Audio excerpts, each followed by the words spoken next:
বলা হয়। নিউক্লিয়াসের কথা হলো, অর্থ হলো শক্তির কেন্দ্র, যাকে কেন্দ্র করে শক্তি আবর্তিত হয়। বিজ্ঞানে ফিজিক্সের এই টার্মে নিউক্লিয়াসের যে ব্যাখ্যা দেওয়া হয়েছে, জামাত ইসলামের মতো বিপ্লবী আন্দোলনের সাংগঠনিক নেটওয়ার্কে ওয়ার্ল্ড সভাপতি সেক্রেটারিরা হচ্ছে আন্দোলনের নিউক্লিয়াসের সমতুল্য। আমরা ওয়ার্ল্ড সভাপতি এবং সেক্রেটারি একটি ওয়ার্ল্ডের লক্ষ লক্ষ মানুষের মাঝে দাওয়াত, সংগঠন, আমাদের তারবিয়াত, প্রশিক্ষণ, সমাজসেবামূলক কাজ এবং রাষ্ট্র সংশোধনের কাজে আমরা মানুষের শক্তির কেন্দ্র হিসেবে ওই ওয়ার্ল্ডে আমরা নেতৃত্ব দিয়ে থাকি। জামাতের মেসেজ পৌঁছানো, দাওয়াত পৌঁছানো, রাজনীতি, সংগ্রাম, সুখ দুঃখ, বিপদ আপদ, মানুষের পাশে যাওয়া, বিপ্লবের অঙ্গীকার নিয়ে যাওয়ার জন্য ওয়ার্ল্ড সভাপতি সেক্রেটারি কিন্তু মানুষের মাঝে যোগাযোগের কেন্দ্র, ঘাঁটি, একটি দুর্গ হিসেবে সেখানে কাজ করে থাকে। ফলে আজকে এই কাজের সফলতার জন্য ওয়ার্ল্ড সভাপতির ব্যক্তিগত মান, তার চরিত্র, তার জ্ঞানগত অবস্থা, তিনি কতটা কোরবানি পেশ করবেন, কতটা মানুষের কাছে পৌঁছাতে পারবেন, সেই ইসলাম, যে ইসলামের জন্য তিনি দাওয়াত দিচ্ছেন, রক্ত দিচ্ছেন, সেই ইসলামের পথে অবিচল পথে চলার জন্য তিনি কতটা দৃঢ় বিশ্বাস নিয়ে থাকবেন, দিন প্রতিষ্ঠার জন্য দুনিয়ার পিতা মাতা, সমাজ, সংসার, ব্যক্তিগত, জাগতিক সব কাজের ঊর্ধ্বে এই কাজকে 1 নম্বর প্রাধান্য দিয়ে দিনকে জীবন উদ্দেশ্য বানিয়ে তিনি তার নিবেদিত সমস্ত শক্তিকে এখানে ক্ষয় করবেন। তার উপরেই কিন্তু ওয়ার্ল্ডের লক্ষ লক্ষ মানুষের কাছে এই কাজের দাওয়াত পৌঁছানো এবং সফলতা নির্ভর করে। সেজন্য আমার আবেদন থাকবে, আসুন আমাদের জামাত ইসলামী প্রত্যেকটি বছরে যে বার্ষিক পরিকল্পনা নিয়ে আমরা আমাদের ইচ্ছিত লক্ষ্যে পৌঁছাবার চেষ্টা করি।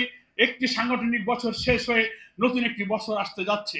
এই বছরে প্রত্যেকটি ওয়ার্ড আমরা কি পরিকল্পনা জানুয়ারিতে নিয়েছিলাম, এখন সেপ্টেম্বরে এসে আমরা আর 3-4টা মাস আগে থাকতে আমরা কি আমাদের বাকি আছে, আমাদের কর্মী, আমাদের জনশক্তি, আমাদের রোকন, আমাদের বায়তুল মাল, আমাদের পড়াশোনা, আমাদের মানোন্নয়ন, আমাদের সামাজিক কাজ, আমাদের রাজনৈতিক কর্মসূচি বাস্তবায়নের অসমাপ্ত কাজগুলো নতুন করে রিভাইভ করে আমরা আমাদের কাজগুলো সম্পন্ন করার জন্য চেষ্টা করি। এই লক্ষ্যে আমাদের কমিটমেন্ট, আমাদের ডিটারমিনেশন হবে যে আমি ওয়ার্ল্ড সভাপতি, আমার মানের উন্নয়ন, আমার পড়াশোনা, এই কাজের প্রতি আমার অবিচল আস্থা, বিশ্বাস, কোন জেল, জুলুম, বাধা, বিপত্তি যেন আমাকে টলাতে না পারে, দুনিয়ার পিছু টান যেন আমাকে এই আদর্শ থেকে যেন বিচ্যুত করতে না পারে, এই অবিচল বিশ্বাস নিয়ে আমাদের উপরে শক্ত থাকতে হবে। পৃথিবীর জাগতিক বস্তুগত সব প্রয়োজন আমাকে পিছনে টানার চেষ্টা করবে, কিন্তু আমি যে লক্ষ্য, যে কাজকে জীবনে লক্ষ্য বানিয়ে নিয়েছি, আমার হাজার ব্যস্ততার মধ্যে এই কাজকে আমাকে 1 নম্বর গুরুত্ব দিতে হবে। যে কাজটা আমাদের সাফল্যের শর্তাবলী বইতে বানিয়ে জামাত মাওলানা মওদুদ রাহিমাহুল্লাহ তিনি যে কাজকে একটা শব্দ দিয়ে আমাদেরকে বোঝাবার চেষ্টা করেছেন যে দিন হচ্ছে জীবন উদ্দেশ্য। আমরা সবাই এই কথাটা পড়েছি, দিন হচ্ছে জীবন উদ্দেশ্য। দিন জীবন উদ্দেশ্য কথার অর্থ কি? আমার সংসার থাকবে, চাকরি থাকবে, পিতামাতার হক থাকবে, স্ত্রী থাকবে, আমার ব্যক্তিগত বস্তুগত সব প্রয়োজন আমি পূরণ করবো, এটাও একটা ইবাদত, এটাও আমাকে করতে হবে। কিন্তু এই সব কাজের ঊর্ধ্বে থাকবে যে উদ্দেশ্যে আল্লাহ তাআলা আমার রব দুনিয়াতে পাঠিয়েছিলেন, ইন্নী জাইলুন ফিল আরদি খলিফা, দুনিয়ার উপরে আল্লাহর প্রতিনিধি হিসেবে দায়িত্ব পালনের কাজটাই হচ্ছে আমার সৃষ্টির উদ্দেশ্য, এটাই 1 নম্বরের কাজ। আমি আমার সংসার, আমার জাগতিক প্রয়োজনের জন্য আমি দুনিয়ায় আসিনি, আমি এসেছি আমার আল্লাহর দ্বীনকে বিজয়ী করার জন্য। দিন প্রয়োজনের জন্য বেঁচে থাকতে হয় বলে আমি খাবার জোগাড় করি, দিন প্রয়োজনের জন্য আমাকে বেঁচে থাকতে হয় বলে আমার একটা বাসার বাড়ির ঠিকানার প্রয়োজন, তাই আমার একটা ঘর ঠিকানার প্রয়োজন। আমি খাওয়ার জন্য, বাড়ি করার জন্য, দুনিয়ার সুখ স্বপ্নের জন্য পৃথিবীতে আসিনি, এসেছি দিনের জন্য, আর বেঁচে থাকবো দিনের জন্য। এটাই হচ্ছে দিন, হচ্ছে আমাদের জীবনের সবচেয়ে বড় উদ্দেশ্য। জামাত ইসলামের মতো বিপ্লবী আন্দোলনের ওয়ার্ল্ডের সভাপতি, সেক্রেটারি, কর্মী, রোকন, সাথী, সদস্য, ছাত্র সংগঠন, ছাত্রী, মহিলা সব মিলে সকলের মুরব্বী এবং নিউক্লিয়াস হচ্ছে এই ওয়ার্ল্ডের সভাপতি এবং সেক্রেটারি। তাদের মধ্যে এই নিউক্লিয়াস, এই শক্তির কেন্দ্র যদি দিনকে প্রতিষ্ঠা করাকে জীবনের 1 নম্বর টার্গেট মনে করে, এই অকুতভয় মৃত্যুভয়হীন শক্তিকে কেউ অত্যাচার, নির্যাতন, ফাঁসি, গুলি, 44 দ্বারা দেখামাত্র গুলি, কোনো কিছু দিয়ে আন্দোলনকে থামিয়ে রাখতে পারবে না ইনশাআল্লাহ। নতুন বাংলাদেশ বিনির্মাণে 5ই আগস্টের রক্তস্নাত অভ্যুত্থানের পর আমরা যে নতুন অভিযাত্রা শুরু করেছি, আসুন আমাদের সেই কাঙ্ক্ষিত বিপ্লবের পথে এটা একটি নতুন মাত্রা যুক্ত হয়েছে। আমাদের সামনে অনেক চ্যালেঞ্জ আছে।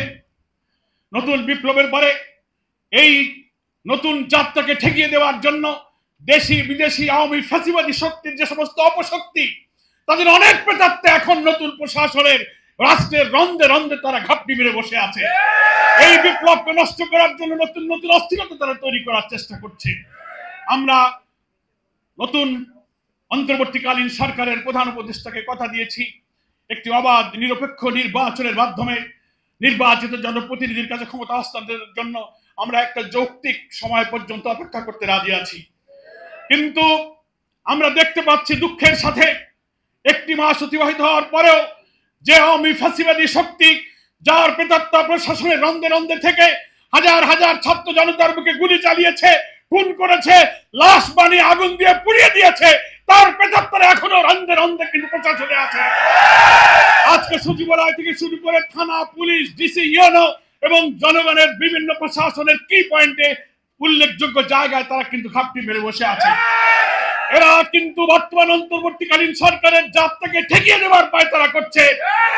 অন্তর্বর্তী সরকারকে আমরা বলবো, আপনারা চোখ কান খুলে সচেতন থেকে এখনো যদি আপনাদের দায়িত্ব পালনের পথকে প্রশস্ত না করেন, সুগম না করেন, এই জঞ্জাল থেকে প্রশাসনকে সাফ না করেন, এরা দেশকে অবাধ নিরপেক্ষ নির্বাচনের দিকে যেতে দেবে না।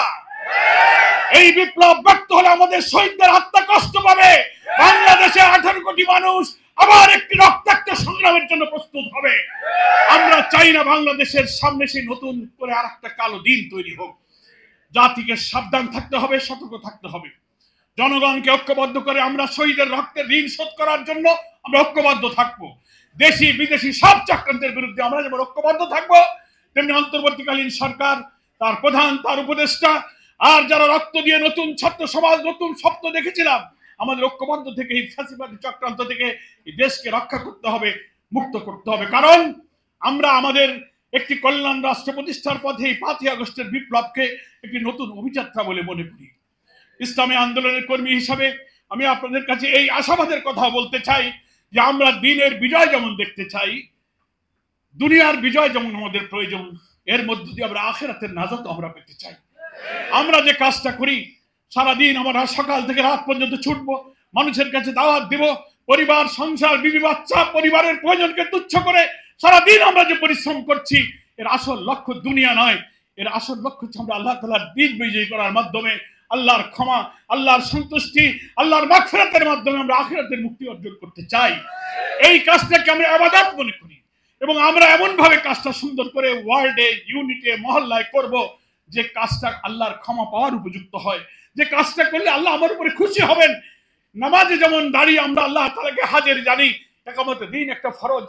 এই দিন প্রতিষ্ঠার কাজের প্রত্যেকটি কাজ, প্রত্যেকটি দায়িত্ব পালনে আমরা আল্লাহকে হাজির জেনে অতি উত্তম উপায়ে যে কাজটার মধ্যে এমন ভাবে করব যে আল্লাহ কি আমার কাজটাকে ক্ষমার উপযুক্ত করবেন, আল্লাহর সন্তুষ্টির উপযুক্ত করবেন। এই দায়িত্বের প্রতি এমন ইহসানের নিয়তে যদি ওয়ার্ল্ডে আমরা দায়িত্ব পালন করতে পারি, তাহলেই আমাদের কাজের উপরে আল্লাহ তাআলা বরকত দান করবেন। আমার প্রিয় ভাইরা, আরেকটি কথা আমরা বলতে চাই যে দুনিয়ায় যেমন আমরা সফলতা বিফলতা যাই হোক, এই জীবনের চোখে যদি আমরা একটি ইসলামী কল্যাণ রাষ্ট্র দেখে যেতে নাও পারি, আমাদের কোনো দুঃখ থাকবে না। এই কারণে যে মানুষের মুক্তির জন্য আমরা জান মাল দিয়ে আল্লাহর দ্বীন কায়েমের জন্য চেষ্টা করেছি, আল্লাহ আমাদের আখিরাতে মাফ করবেন। কিন্তু তবুও তো মানুষের দুনিয়াতেও কিছু লাভ, দুনিয়াতে কিছু সফলতার আশা থাকে কিনা বলেন? আল্লাহ কোরআনে সূরা সাফের মধ্যে এই কথাই বলেছেন, দিন প্রতিষ্ঠার জন্য জান মাল দিয়ে জীবন দিলে, কুরবানি করে আল্লাহ আমাদের গুনাহ মাফ করে দেবেন। ইয়া আইয়ুহাল্লাযীনা আমানু হাল আদুল্লুকুম আলা তিজারাহ তুনজিকুম মিন আযাবিন আলিম। আমি কি তোমাদেরকে এমন একটা ব্যবসার কথা বলবো যা তোমাদেরকে কঠিন আযাব থেকে বাঁচাবে? তুমিনুনা বিল্লাহি ওয়া রাসূলিহি ওয়া তুজাহিদুনা ফি সাবিলিল্লাহ।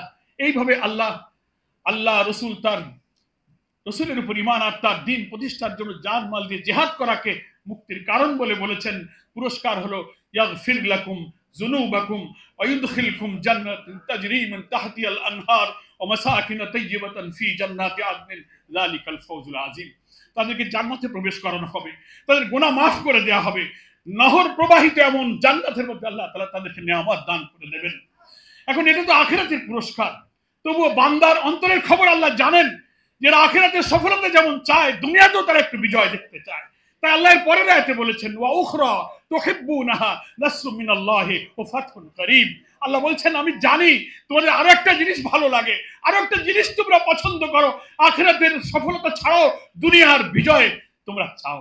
নাসরুম মিনাল্লাহ ওয়া ফাতহুন করিব, আল্লাহর দ্রুত সাহায্য এবং দ্রুত বিজয় তোমরা কামনা করো। আমরা আজকে এই ওয়ার্ল্ড সভাপতি সেক্রেটারি সম্মেলনে আখিরাতের সফলতা যেমন চাই, দুনিয়ায় জীবদ্দশায় আমাদের চোখে দিনের জন্য তোমার সাহায্য, তোমার বিজয় আল্লাহ তাআলা আমরা দেখে যেতে চাই। তুমি যেমন 5ই আগস্টে নির্যাতিত মানুষের বিজয় দিয়েছো, ফ্যাসিস্ট হাসিনাকে দেশ থেকে বিতাড়িত করে অত্যাচারিত এই জনপদকে মুক্তি দিয়েছো, আরেকটি বিজয় সেই দিন আমরা আনন্দ করব যেদিন নিপীড়িত মানুষের মুক্তির জন্য আল্লাহ তাআলা দিন এই বাংলাদেশে বিজয়ী হবে। সেটাই হবে নাসরুম মিনাল্লাহ ওয়া ফাতহুল করিম, আল্লাহর সাহায্য এবং দ্রুত বিজয়। আল্লাহ আমাদের অন্তরের খবর জানেন বলে আখিরাতের সফলতার পাশাপাশি দুনিয়ার এই সাহায্য, দুনিয়ার এই সফলতা আমরা যে কামনা করি, অন্তরের কথা আল্লাহ বলে দিয়েছেন। তাই আসুন আমরা দুনিয়াতে যেন দিনের বিজয় দেখে যেতে পারি। এই বিজয় নির্ভর করবে ওয়ার্ল্ড সভাপতি সেক্রেটারি তার মহল্লায় লক্ষ মানুষের সামনে এই কাফেলার পতাকা নিয়ে কত দ্রুত আমরা পরিকল্পনা বাস্তবায়ন করতে পারবো, তার উপরে কিন্তু দুনিয়ার এই বিজয়, এই সফলতা নির্ভর করে। মানুষ যদি তার সমস্ত সামর্থ্যকে শতভাগ কাজে লাগিয়ে চেষ্টা করে, তখনই আল্লাহর সাহায্য নাজিল হয়। কি বলেন?